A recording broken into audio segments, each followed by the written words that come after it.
আমৃত্যু ভালোবাসি তোকে। লেখনীতে সালমা চৌধুরী। পর্ব ২৯।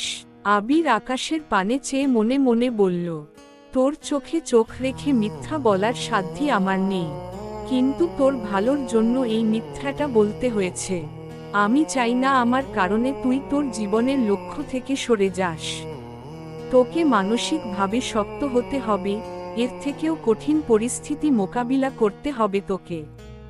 মেঘ সারা রাস্তা কাঁদতে কাঁদতে এসেছে। প্রতিদিন আবির ভাইয়ের কাঁধে হাত রাখলেও আজ ইচ্ছে করেই দূরে সরে বসেছে। বাইকের পেছনে হাত রেখেছে, তবুও আবির ভাইকে ছুঁয়েও দেখেনি।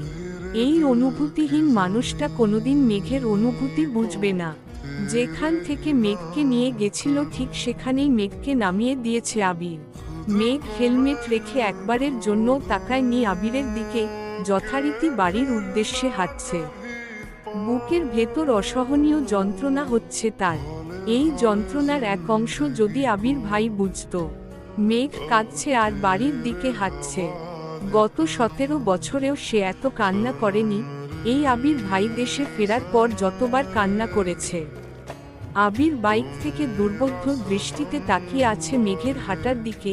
কয়েক মুহূর্ত নিশ্চুপ থেকে আকস্মাৎ বলে উঠল, তোকে প্রতিশ্রুতি দিব না মেঘ, বউ করে ডাইরেক্ট প্রমাণ করে দিব। এই আবির কথা দিচ্ছে, তোর এই কান্না চিরতরে মুছে দিব সেদিন ইনশাআল্লাহ। নির্বাচনের ঝামেলার পর থেকে তানভীর বেশ শান্তিতে আছে। আপাতত কাজের এত চাপ নেই। এমপিও বিভিন্ন কাজে ব্যস্ত, প্রয়োজন হলে মিটিং ডাকে, তখন উপস্থিত থাকতে হয় সেখানে। কয়েক মাসের কার্যক্রমে তানভীর এমপির কাছের লোকদের মধ্যে একজন হয়ে উঠেছে। কোনো প্রোগ্রাম কিভাবে করলে ভালো হবে তা ম্যানেজ করার দায়িত্ব বেশিরভাগটাই তানভীরের থাকে। নিজে না পারলে আবির তো আছেই। এমপির বাড়িতে দৌড়াদৌড়ি আর কাজ করতে করতে ধীরে ধীরে এমপির মেয়ের সাথেও তানভীরের সুসম্পর্ক হয়ে গেছে। মেয়েটাও তানভীরকে আপন ভাইয়ের মতোই দেখে। তানভীরদের একটা কাজের দায়িত্ব দিয়ে এমপি কোনো এক জায়গায় চলে গেছেন। তানভীর আরও কয়েকজন মিলে কাজ করতেছিল। হঠাৎ এমপির মেয়ের আগমন হয়। মেয়েটা হাসি মুখে বলে, তানভীর ভাইয়া, একটু বসি এখানে। একই এমপির মেয়ে, তার উপর নিজের বাড়ি, তানভীরের তো না করার ক্ষমতা নেই। তাই ধীর কণ্ঠে বলল, বসো। উদ্ধৃতি চিহ্ন। মেয়েটা বসে আস্তে করে বলল, আপনাকে একটা কথা জিজ্ঞেস করতে এসেছি। জিজ্ঞেস করব? কি কথা? মেয়েটা আশেপাশে তাকিয়ে দেখল, তারপর ধীর কণ্ঠে বলল, ওই দিন প্রোগ্রামে আবির ভাইয়ার সাথে একটা মেয়ে আসছিল। ওই মেয়েটাকে? তানভীর কপাল কুঁচকে শুধালো, কেন? মেয়েটা মৃদু হেসে উত্তর দিল, মেয়েটা মাশাআল্লাহ অনেক কিউট। আমি ভাইয়াকে জিজ্ঞেস করছিলাম মেয়েটাকে, ভাইয়া বলছে কাজিন। আপনি আর ভাইয়াও তো কাজিন, তাহলে মেয়েটা কি আপনার বোন? তানভীর স্বাভাবিক কণ্ঠে বলল, হ্যাঁ, আমার একমাত্র বোন মাহদিবা খান মেয়ে। এখন বলো ঘটনা কি? মেয়েটা আমতা আমতা করে বলল, আসলে আপনার বোনকে আমার অনেক পছন্দ হচ্ছে। আমার ভাইয়া ইউকেতে পড়াশোনা করে। আমার মনে হচ্ছে আমার ভাইয়ার সাথে মেঘকে খুব ভালো মানাবে। এটুকু বলেই থামল। তানভীর কপাল কুঁচকে তাকিয়ে আছে। পুনরায় মেয়েটা বলা শুরু করল, না না, এখন বিয়ে দিতে হবে না। ভাইয়া ২-১ বছরের মধ্যে ছুটি নিয়ে দেশে আসবে, তখন যদি। তানভীর দীর্ঘশ্বাস ছেড়ে রাগ কন্ট্রোল করে মৃদু হাসল, তারপর শক্ত কণ্ঠে উত্তর দিল, আমায় বলেছ এখানেই থামো। ভাইয়া যদি এগুলো শুনে, তো আল্লাহ জানে কি করবে। ভাইয়ার যার সাথে বিয়ে ঠিক সে আর কেউ না, আমার একমাত্র বোন মেঘ। ভাইয়ার পৃথিবী জুড়ে শুধু মেঘের অস্তিত্ব। না ভাইয়া কারোর হবে আর না মেঘকে কারোর হতে দিবে। উদ্ধৃতি চিহ্ন। মেয়েটা বিস্ময় চোখে চেয়ে বিড়বিড় করে বলল, ভাইয়াকে জিজ্ঞেস করেছিলাম গার্লফ্রেন্ড কি না, উনি তো না করেছেন, বললেন কাজিন। উদ্ধৃতি চিহ্ন। তানভীর হাসি মুখে উত্তর দিল, গার্লফ্রেন্ড না, তাই না করেছে। বউ কি না জিজ্ঞেস করতা তাহলে ঠিকই হ্যাঁ বলতো। ভাইয়া মেঘকে কখনো গার্লফ্রেন্ড ভাবে না, সব সময় বউ ভাবে আর বউ হিসেবেই পরিচয় দেয়। সে যাই হোক, এই বিষয় নিয়ে আর কথা বাড়িও না, যাও এখান থেকে। মেয়েটা মন খারাপ করে চলে যাচ্ছে। আবিরকে ভালো লাগছিল আবির অন্য কারো মালিকানায় বন্দি। এখন মেঘকে নিজের ভাইয়ের জন্য পছন্দ করছে, এই মেঘও আবির ভাইয়ের দখলে। বিড়বিড় করে আবিরকে বকতে বকতে বাসার ভেতরে চলে গেছে। তানভীর কাজ শেষ করে দুপুরে বাইক নিয়ে বের হইছে, মেঘদের কোচিং এর সামনে ওয়েট করছে। কিছুক্ষণের মধ্যে কয়েকজনের সাথে বন্যাও বেরিয়ে আসছে। বন্যাকে দেখে তানভীর বাইক থেকেই জোরে ডাকল, এই মেয়ে, এদিকে আসো। উদ্ধৃতি চিহ্ন। বন্যা অবাক চোখে তাকালো। মেঘ তো কোচিং এ আসে না। ওই দিন ঝামেলার পরে মেঘই কল দিয়ে বন্যাকে সব বলেছে। তাহলে তানভীর ভাইয়া কোচিং এর সামনে কেন আসছেন? বন্যা গুটি গুটি পায়ে এগিয়ে আসলো তানভীরের কাছে। তানভীর স্বাভাবিক কণ্ঠে শুধালো, আজকের পরীক্ষা কেমন হয়েছে? বন্যা মৃদু হেসে উত্তর দিল, জি ভালো। উদ্ধৃতি চিহ্ন। তানভীর গলা খাকারি দিয়ে ধীর কণ্ঠে শুধালো, তুমি নাকি অসুস্থ ছিলা, সুস্থ হইছ? বন্যা বিস্ময়কর দৃষ্টিতে চেয়ে আছে। বন্যা অসুস্থ ছিল এটা তানভীর ভাই কিভাবে জানে? অবশ্য জানবে নাই বা কেন? মেঘই নিশ্চয় বলেছে। বন্যা উপর নিচ মাথা নাড়ল। তানভীর বাইকের সাইড থেকে একটা হেলমেট খুলে বন্যার দিকে এগিয়ে দিয়ে বলল, এটা পরে বাইকে বসো। উদ্ধৃতি চিহ্ন। বন্যা ভ্রু কুঁচকে তাকিয়ে বলল, কেন? তানভীর কিছুটা শক্ত গলায় বলল, উঠতে বলছি উঠো। উদ্ধৃতি চিহ্ন। বন্যা তানভীর ভাই সম্পর্কে খুব ভালো করেই জানে, তাই তোত্তারামি না করে চুপচাপ বসছে। তানভীরের পেছনে নিজের ব্যাগ রেখে তারপর বসেছে, যেন গায়ে না লাগে। তানভীর বন্যাকে নিয়ে একটা রেস্টুরেন্টে এসেছে। বন্যার পছন্দ মতো খাবার অর্ডার দেয়া হয়েছে। আগে একদিন মেঘ সাথে ছিল বলে বন্যার এতটা অস্বস্তি লাগেনি, তবে আজ একা তানভীরের সাথে খেতে এসে নিজের হাত পা স্থির রাখতে পারছে না। বন্যার অস্বাভাবিকতা দেখে তানভীর স্বাভাবিক কণ্ঠে বলল, এত ভয় পাচ্ছ কেন? আমি তো অপরিচিত কেউ না, আর আশেপাশের মানুষ যদি তোমার এই কাঁপাকাঁপি দেখে তাহলে নিশ্চিত ভাববে আমি তোমাকে কিডন্যাপ করে নিয়ে আসছি। প্লিজ স্বাভাবিক হও। উদ্ধৃতি চিহ্ন। বন্যা কিছুটা স্বাভাবিক হয়ে কোমল কণ্ঠে শুধালো, আমায় আবারও ট্রিট দেয়ার কারণ কি? তানভীর উত্তর দিল, আমাদের এমপি জিতেছে, সেই খুশিতে খাওয়াচ্ছি। আরও আগেই খাওয়াবো ভাবছিলাম কিন্তু সময় পাইনি। মাঝখানে এমপির বাড়িতে প্রোগ্রাম ছিল, অবশ্য ওইখানে তোমাকে যেতে বলতাম কিন্তু তুমি তো সেখানে যাবে না, তাই আর বলিনি। আজ একটু ফ্রি আছি এজন্য তোমাকে নিয়ে আসলাম। বন্যা কিছু একটা ভেবে পুনরায় প্রশ্ন করল, তাহলে মেঘকেও নিয়ে আসতেন?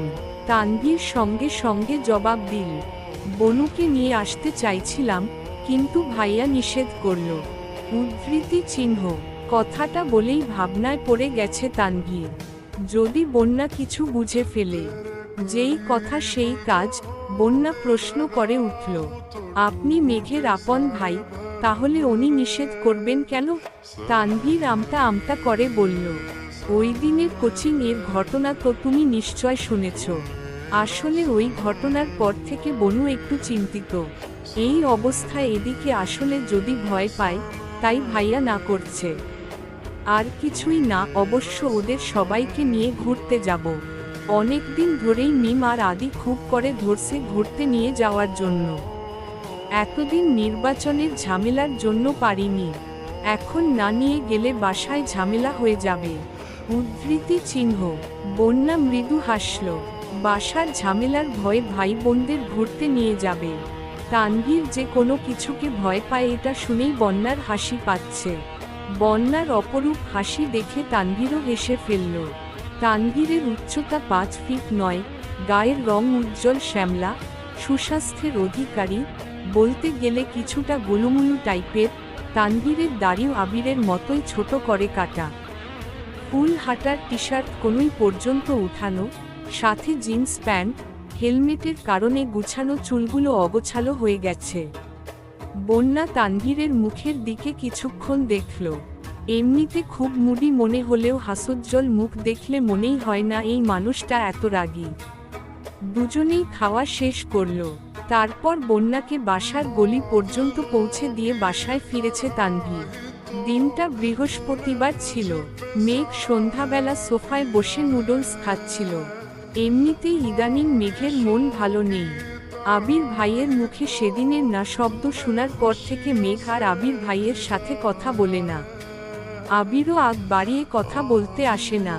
মেঘের নুডলস খাওয়ার মাঝে মালিহা খান হুট করে এসে মেঘের পাশে বসলেন।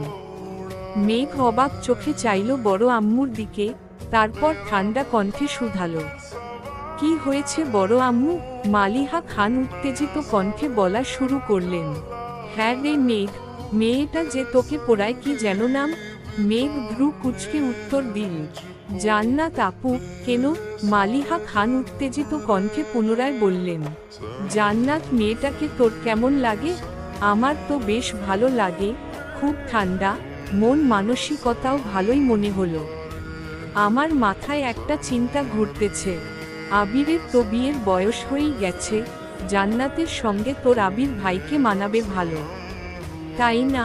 মেঘের মনে হচ্ছে মাথার উপরে অবস্থিত ছাদটা আকস্মাৎ মেঘের মাথায় ভেঙে পড়েছে। মেঘের বুকটা কেঁপে উঠল। যেই মেয়েকে নিয়ে নিজেই তারা চিহ্ন তমকে আছে সেখানে বড় আম্মু ওই মেয়েকেই বউ করার কথা বলছে। এ যেন কাটা গায়ে নুনের ছিটা দেওয়ার মতো। মেঘ ঢুক গিলে নিজেকে স্বাভাবিক রাখার চেষ্টা করছে, কিন্তু চাইলেই কি সবকিছু লুকানো সম্ভব? যেই মানুষটার জন্য বুকের ভেতর এক আকাশ সমান ভালোবাসা, সেই মানুষটার বিয়ের কথা শুনছে, তাও অন্য মেয়ের সাথে। মেঘের চিৎকার করে কাঁদতে ইচ্ছে করছে। বড় আম্মুকে কি করে বুঝাবে? 3 মাসেই আবির ভাইকে নিজের থেকেও বেশি ভালোবেসে ফেলেছে। উদ্ধৃতি চিহ্ন।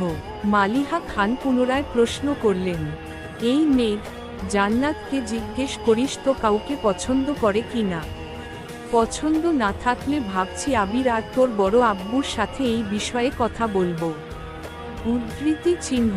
কথা শেষ করে মালিহা খান উঠে রান্নাঘরে চলে গেছেন। এদিকে মেঘের গলা দিয়ে নুডলস নামছে না, বুক ফেটে কান্না আসছে। নুডলসের প্লেট রেখে নিজের রুমে চলে গেছে, ফ্যান ছেড়ে লাউড স্পিকারে গান চালিয়ে ইচ্ছে মতো কেঁদেছে। মনের কষ্ট প্রকাশ করার মতো কেউ নেই মেঘের জীবনে, তাই কান্নাই তার একমাত্র সঙ্গী। ঘণ্টাখানেক পর জান্নাত আপু পড়াতে আসছে। মেঘ হাত মুখ ধুয়ে ফ্রেশ হয়ে নিচে পড়তে আসছে। জান্নাত আপুকে দেখে মেঘের মাথায় শুধু বড় আম্মুর কথাগুলোই ঘুরছে। পড়ানো শেষে মেঘ বলল, আপু একটা কথা জিজ্ঞেস করি? জান্নাত মিষ্টি করে হেসে বলল, হ্যাঁ অবশ্যই। উদ্ধৃতি চিহ্ন। মেঘ শীতল কণ্ঠে প্রশ্ন করল, আপু আপনি কি কাউকে পছন্দ করেন? মেঘের এমন প্রশ্নে জান্নাতের ওষ্ঠদ্বয় আরও বেশি প্রশস্ত হল। শান্ত স্বরে উত্তর দিল, হ্যাঁ। মেঘ যেই না প্রশ্ন করতে যাবে কে সে, তার আগেই জান্নাতের ফোনে কল আসছে। কল রিসিভ করে কথা বলতে বলতে মেঘের থেকে বিদায় নিয়ে জান্নাত বেরিয়ে গেছে। অষ্টাদশীর মনের ভেতর তোলপাড় চলছে। বড় আম্মুর বলা কথাগুলো মাথায় ঘুরছে। জান্নাত আপুর বিষয়ে আবির ভাইয়ের কেয়ার, কিছুদিন আগে মেঘকে কাজিন বলে পরিচয় দেয়া, আজ জান্নাত আপুর পছন্দের মানুষ আছে জানতে পারা। সবকিছু যদি এক সুতোয় বাঁধা হয় তাহলে মেঘের কি হবে? মেঘের চোখ টলমল করছে। 2 ফোঁটা পানি গড়িয়ে পড়তেই মেঘ হাতের উল্টো পিঠ দিয়ে চোখ মুখে শক্ত কণ্ঠে নিজেকে শাসালো, একদম কাঁদবি না। যে মানুষটা কোনোদিন তোর হবেই না, তাকে নিয়ে কেন কাঁদছিস? মেঘ রাতে খায়নি, সবাই অনেক ডেকেছে কিন্তু তাতেও মেঘ রুম থেকে বের হয়নি। আবির বাসায় ফেরার পর থেকে ছাদে ছিল। রুমে এসেছে শেষ রাতের দিকে, তাই সে এসবের কিছুই জানে না। শুক্রবারে সকাল থেকে মেঘের কোনো হদিস নেই। তানভীর পর্যন্ত ডেকে আসছে কিন্তু মেঘ আসেনি। আবির ঘুম থেকে উঠেছে 12টার দিকে, শাওয়ার নিয়ে রেডি হয়ে নামাজে গেছে। মেঘ তখনও রুমে। শাওয়ার নিয়ে নামাজ পড়ে আবার শুয়ে পড়েছে। বের হয়ে আবির ভাই বা বড় আম্মুর মুখোমুখি হওয়ার বিন্দুমাত্র ইচ্ছে নেই তার। আবির নামাজ থেকে এসে খেতে বসেছে, বাকিরাও খেতে বসতেছে। আকলিমা খান হালিমা খানকে উদ্দেশ্য করে আস্তে করে বললেন, মেজ আফা, মেঘ তো এখনো খেতে আসলো না। উদ্ধৃতি চিহ্ন। এই কথা আবিরের কান পর্যন্ত পৌঁছে গেছে। খাবার মুখে দিতে গিয়েও থেমে গেল, সহসা তানভীরের দিকে তাকিয়ে ইশারা দিল। তানভীর সঙ্গে সঙ্গে উঠে গেছে, মেঘকে ডেকে ধমকে নিয়ে আসছে। মেঘের চোখ মুখ ফুলে আছে, চুলগুলো এখনো ভেজা, চুল থেকে টুপটুপ করে পানি পড়ছে, মাথা নিচু করে খেতে বসেছে। চুল দিয়ে বেশ অর্ধেক মুখ ডেকে রেখেছে, কিন্তু আবির মেঘের বিপরীতে বসায় স্পষ্ট মেঘের চোখ, নাক, মুখ দেখতে পাচ্ছে। আবির খাওয়ার মাঝখানে বেশ কয়েকবার মেঘের দিকে তাকিয়েছে, ভেবেই পাচ্ছে না হলো কি, কিন্তু মেঘ ভুল করেও একবার মুখ তুলে তাকায়নি। মেঘের হাবভাব দেখে মোজাম্মেল খান রেগে গেলেন, কঠিন স্বরে বললেন, পরীক্ষা যত কাছে আসছে তোমার অমনোযোগিতা ততই বাড়ছে। যা যা চাইতেছ সবই তোমাকে দেয়া হচ্ছে, তারপরও তোমার পড়াশোনাতে এত অবহেলা। শুনলাম ইদানিং কোচিংয়েও যাচ্ছ না। অবশ্য যাবেই বা কিভাবে, যাই হোক বাড়িতে অন্তত ঠিকমতো পড়াশোনা করো। উদ্ধৃতি চিহ্ন। আবির খাওয়া বন্ধ করে দাঁতে দাঁত চেপে বসে আছে, আবিরের অন্য হাত টেবিলের নিচে তানভীর চেপে ধরে রেখেছে। আবির প্লেটের খাবার শেষ করে সবার আগেই উঠে গেছে, কোনো দিকে না তাকিয়ে সোজা রুমে চলে গেছে। 11.30 ঘন্টা পর তানভীর মিমকে আর আদিকে ডেকে বলেছে রেডি হওয়ার জন্য, ঘুরতে নিয়ে যাবে। দুই ভাই বোন খুশিতে গদগদ হয়ে রেডি হতে চলে গেছে, জীবনে প্রথমবার বাইকে ঘুরতে যাচ্ছে। আবির আগে থেকে রেডি হয়েই সোফায় বসে আছে। শুক্রবার মানেই আবিরের পাঞ্জাবি পরার দিন। বেগুনি রঙের একটা পাঞ্জাবি পরেছে, সাথে সাদা রঙের প্যান্ট, বেলি ফুলের সুগন্ধযুক্ত তীব্র পারফিউম দিয়েছে গায়ে। সাথে একটা সুন্দর ডিজাইনিং ঘড়ি, চুলগুলো সুন্দর করে স্টাইল করেছে, যদিও হেলমেট পরলে চুল অগোছালো হবেই। আবির সোফায় বসে ফোন চাপতেছিল, তানভীরের পরনে পাঞ্জাবি আর লুঙ্গি, নামাজ থেকে এসে লুঙ্গি পরেছিল এখনও তাই পরনে। প্যান্ট পরার সময়ও পাচ্ছে না ছেলেটা। সিঁড়ি দিয়ে নিচে নেমে আবিরের থেকে কিছুটা দূরে দাঁড়িয়ে বিড়বিড় করে বলল, ভাইয়া, বনু তো ঘুরতে যাবে না বলছে। উদ্ধৃতি চিহ্ন। সঙ্গে সঙ্গে আবির চোখ রাঙিয়ে তাকিয়েছে। তানভীর ঢুক গিলে ছোট করে বলল, আচ্ছা আমি রাজি করাচ্ছি। উদ্ধৃতি চিহ্ন। আবার দ্রুত দৌড় দিল বোনের রুমের দিকে, মেঘকে বুঝাচ্ছে, কিন্তু মেঘ কোনো কিছুতেই রাজি হচ্ছে না, রাগে চিৎকার করছে, বললাম তো যাব না, তোমরা ঘুরে আসো, আমার ইচ্ছে নেই। তানভীর আবার নিচে আসছে। আবিরকে কিছু বলার আগেই আবিরের তপ্ত দৃষ্টি দেখে ভয়ে আবার বোনকে রাজি করাতে গেছে। 4-5 বার উপর নিচ করতে করতে অবশেষে বোনকে রাজি করাতে সক্ষম হয়েছে। মেঘ রাজি হয়েছে শুনে আবির বাসা থেকে বেরিয়ে বাইকে বসে আছে। তানভীর সহ সবাই রেডি হয়ে বেরিয়েছে। তানভীর আবির কাছে গিয়ে দাঁড়িয়ে আস্তে করে বলল, বনুকে রাজি করিয়ে এনেছি ঠিকই, কিন্তু তার শর্ত সে তোমার বাইকে যাবে না। উদ্ধৃতি চিহ্ন। আবির অন্য দিকে মুখ করে কিরমির করে বলল, তোর বোন আমার সাথে না গেলে তোর খবর আছে। উদ্ধৃতি চিহ্ন। তানভীর মনে মনে বলছে, আল্লাহ তুমি আমায় উদ্ধার করো। দুই দিকে আগ্নেয়গিরি, মাঝখানে আমি অসহায় এক বালতি পানি। কি করে সামলাবো এই দুই পাগলরে? তানভীর বাধ্য হয়ে মেঘকে বুঝাতে গেল। মেঘ মাত্রাতিরিক্ত রেগে আছে, আজ তানভীরের কথা শোনা বা মানার কোনো ইচ্ছে তার নেই। আবির ভাইয়ের সাথে যাবে না মানে যাবেই না। তানভীর আবিরের দিকে তাকাতেই দেখল আবির রাগে ফুঁসছে। তানভীর বিড়বিড় করে বলল, কি মুসিবতে পড়লাম আমি। উদ্ধৃতি চিহ্ন। কোনো কিছুতেই যখন বোনকে মানাতে পারছিল না তখন তানভীর বলে উঠল, দেখ বনু, ভাইয়ার বাইকে একজনই বসতে পারবে, দুজন বসলে রিস্ক হয়ে যাবে। আমার বাইকে দুজন বসা গেলেও দুজন নিয়ে বসা যাবে না। মিম জীবনে প্রথম বাইকে উঠবে, তোরা দুজন একসাথে বসলে যদি অ্যাক্সিডেন্ট করে ফেলি, তাই বলছি তুই ভাইয়ার সাথে যা। উদ্ধৃতি চিহ্ন। মেঘের এপাশ ওপাশ মাথা নাড়িয়ে বলল, আমি এসব জানি না, আমি ওই বাইকে যাব না। তাহলে তোমরা ঘুরে আসো, আমি যাব না। উদ্ধৃতি চিহ্ন। তানভীর আঁতকে উঠে বলে, না তুই যাবি প্লিজ, এটাই লাস্ট টাইম, এরপর থেকে আমি তোকে নিয়ে যাব। এবারের মতো ভাইয়ার সাথে চলে যা। উদ্ধৃতি চিহ্ন। এই কথা বলে তো ফেলছে, কিন্তু ঘুরে ভাইয়ের দিকে তাকানোর সাহস পাচ্ছে না। কারণ এই কথা শুনে নিশ্চিতভাবে আবিরের রাগ দ্বিগুণ বেড়েছে, আর ভাইয়ের রক্তবর্ণের চোখে চোখ রাখার ক্ষমতা তানভীরের নেই। সে তো বোনকে বোঝানোর জন্য এই কথা বলছে, কিন্তু আবির তো এটা সহ্য করবে না। মেঘ শক্ত কণ্ঠে বলল, ঠিক আছে। তানভীর দীর্ঘশ্বাস ছেড়ে হাসল। বোনকে মানাতে পারছে, এতেই শুকরিয়া। মেঘ আবিরের পেছনে বসেছে ঠিকই, কিন্তু মাঝখানে এক হাত ফাঁকা রেখে। আবির উচ্চস্বরে বলে উঠল, তানভীর তোর বোন রে, বল ধরে বসতে, না হয় রাস্তায় আধমরা হয়ে পড়ে থাকবে, তখন বোনের জন্য কাঁদিস না। উদ্ধৃতি চিহ্ন। আবির ভাইয়ের ভারী কণ্ঠের হুঙ্কার শুনে মেঘ সঙ্গে সঙ্গে আবির ভাইয়ের কাঁধ চেপে ধরে আবিরের কাছাকাছি এসে বসল। আবির হেলমেটের আড়ালেই মৃদু হাসল। তারপর বাইক স্টার্ট দিল। এদিকে তানভীর বিড়বিড় করে বলছে, আহারে, আমার বোনের কিছু হলে আমার আগে তো তুমি মইরা যাবা। উদ্ধৃতি চিহ্ন। তানভীরও যথারীতি মিম আর আদিকে নিয়ে বাইক স্টার্ট দিল। 3 ঘন্টা ঘুরেছে, সবার পছন্দ মতো খাবার খেয়েছে, নাগর দোলায় উঠেছে, অথচ মেঘের মুখে হাসির ছিটে ফোঁটাও নেই। সে জড়বস্তুর ন্যায় আচরণ করছে। মেঘকে এতটা উদাসীন থাকতে দেখে আবিরেরই কষ্ট হচ্ছে। আবির তো চেয়েছিল মেঘের মনোযোগ যেন আবিরের থেকে কিছুটা সরে পড়াশোনায় যায়।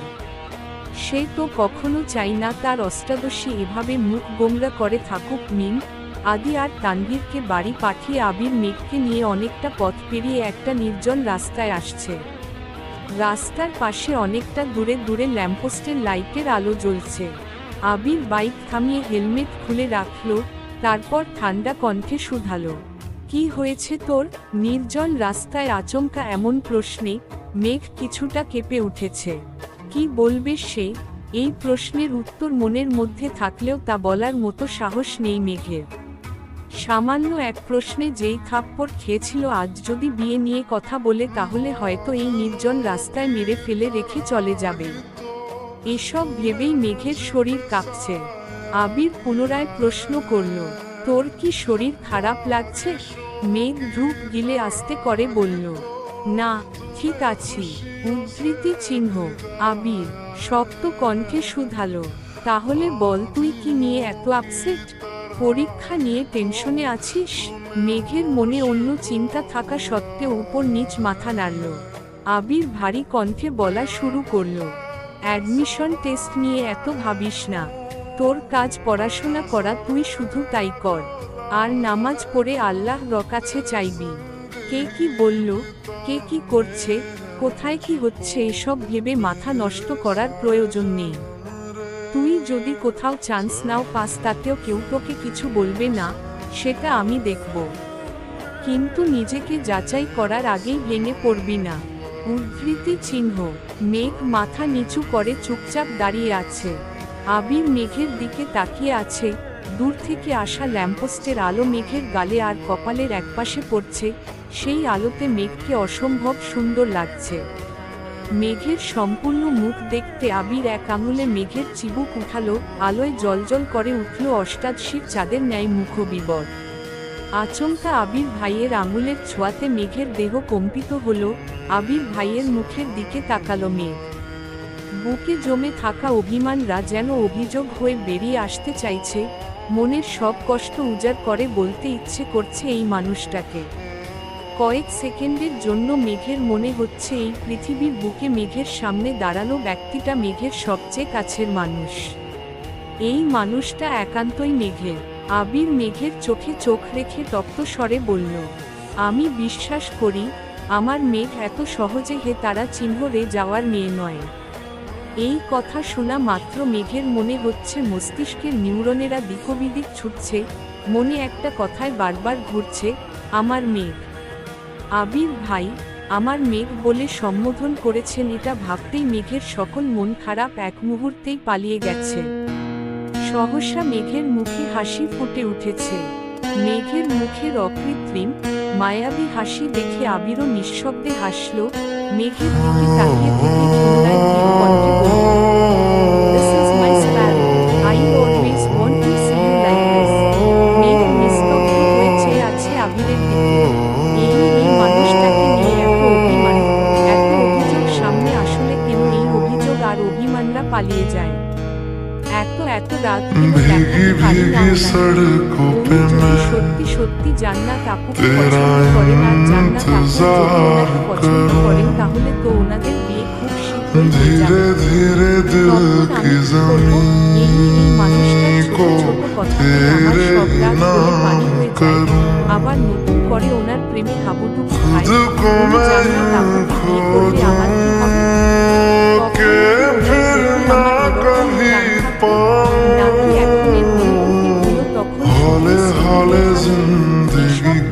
ভাবতে মেঘ ঠোঁট ঘুমিয়ে কান্না শুরু করে দিয়েছে। কান্না দেখে আমি কিছুটা অবাক হয়ে গেছি।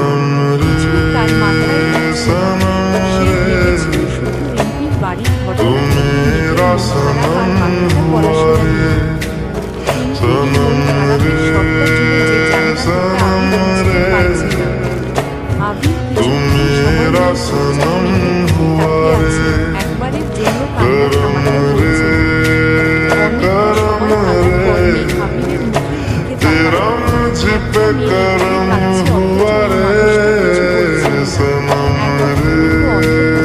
মেঘের দিকে তাকিয়ে একটা থাপ্পড় খেয়ে ফেলত তাহলে আজ তাকিয়েছে। ক্যাম্পাসকে আরো স্পষ্ট দেখা যাচ্ছে। আমার নিজেও নিজে হাসছে। মেঘ তাকাতে আবিরের হাসির মাত্রা বেড়ে গেছে। মেঘ কপালে কুচকুচে দৌড়ে গাল বেয়ে অনর্গল বিনোদন প্রেমে পড়ছে। এই মরার লোক এতক্ষণ যাবৎ কাঁদছে আর এই বেলায় কি সুন্দর হাসছে। মেঘের মেজাজ আবার খারাপ হয়ে যাচ্ছে।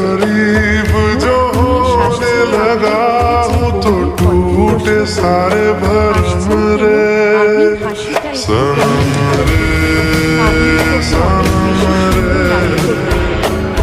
तू मेरा सनम हुआ रे सनम रे सनम रे तू मेरा सनम हुआ रे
साया किया है बारिशों की तरह ही तो तूने खुशियों से भिगाया है आंधियों की